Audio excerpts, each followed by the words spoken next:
جو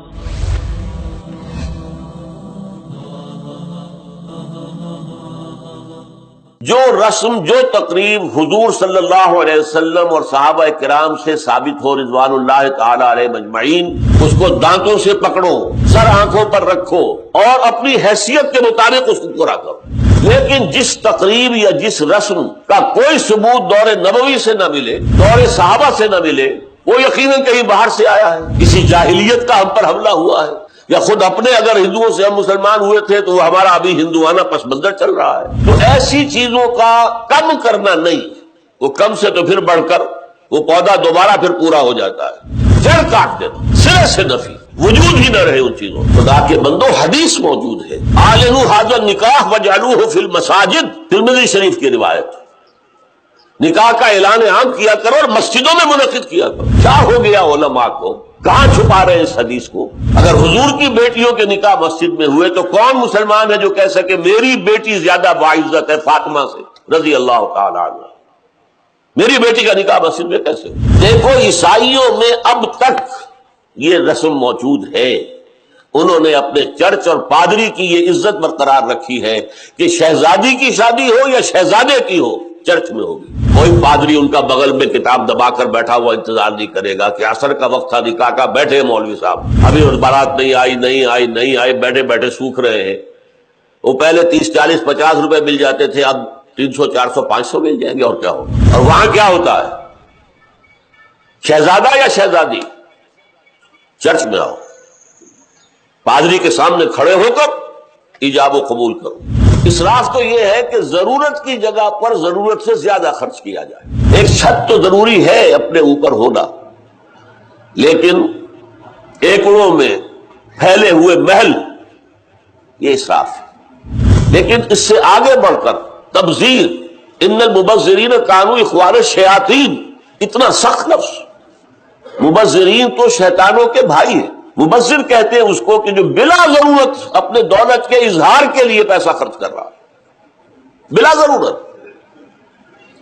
دولت کا اظہار مطلوب ہے، شان و شوکت کا اظہار مطلوب۔ بچی کی شادی ہے تو پوری کوٹھی جو ہے جگمگا رہی ہے بجلی کے قمقموں سے۔ جس سیٹھ کے محل میں اس کی بیٹی کی شادی ہو رہی ہے، اس کا کوئی ڈرائیور بھی ہوگا، اس کا کوئی باورچی بھی ہوگا، اس کا کوئی پہرے دار بھی ہوگا، جس کے گھر میں اس کی بچی بوڑھی ہو رہی ہوگی اس لیے کہ اس کے ہاتھ پیلے کرنے کے لیے اس کے پاس کچھ نہیں۔ غریبوں کے لیے خاص طور پر جو سفید پوش غریب ہے، لوور مڈل کلاس کا، اس کے لیے یہ اتنا بڑا بوجھ بن گیا ہے، اس لیے کہ جتنے کھانے آپ نے کھول دیے ان کھانا پوری اسے بھی کرنی پڑتی ہے۔ وہ سوچتا ہے میری بچی کیا کہے گی، یہ قریب میں شادی ہوئی تھی اور کوٹھی جو ہے بقعہ نور بنی ہوئی تھی، میرا باپ کیا 2 جھالریں بھی لا کر نہیں لٹکا سکتا؟ جس شخص کے ہاں 3 4 بیٹیاں ہو جائے اس کی راتوں کی نیند حرام ہو جاتی۔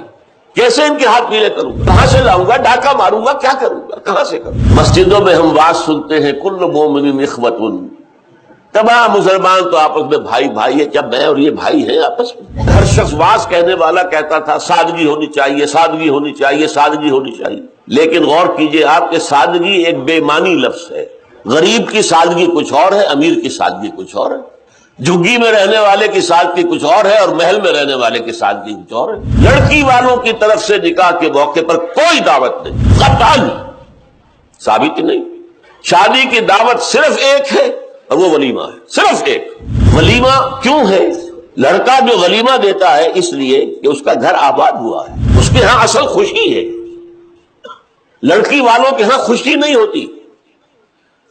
زیادہ سے زیادہ آپ کہہ سکتے ہیں سائی آف ریلیف، کہ ایک ذمہ داری کا بوجھ تھا آج وہ اتر گئی، اللہ کا شکر ہے۔ بس نکاح کے موقع پر چھوارے کون لائے گا؟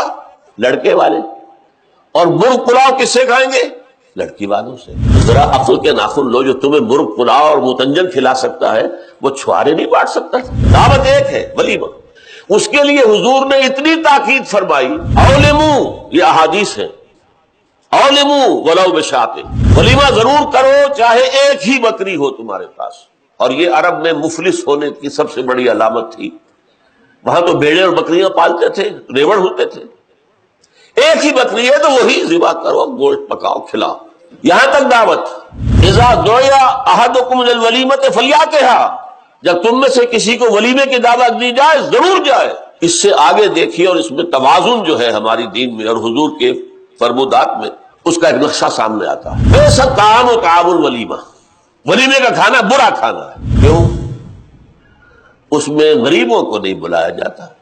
یہ تاکید ہے، اور یہاں تک تاکید ہے اگر تمہارے کسی بھائی نے نکاح کیا ہے اور اس کے پاس کچھ نہیں ہے ولیمے کے لیے، اپنے گھر سے کھانا لے جاؤ اور اس کے ساتھ جا کر بیٹھ کر کھا لو، سیلیبریٹ کرو. اب آپ سوچئے، جس نبی نے دعوت ولیمہ پر اتنی تاکید ہمیں کی ہے، اگر لڑکی والوں کی طرف سے نکاح کے موقع پر دعوت میں بھی کوئی خیر ہوتا تو وہ ہمیں نہ سکھاتے، نہ بتاتے؟ کیا بخل سے کام لیتے؟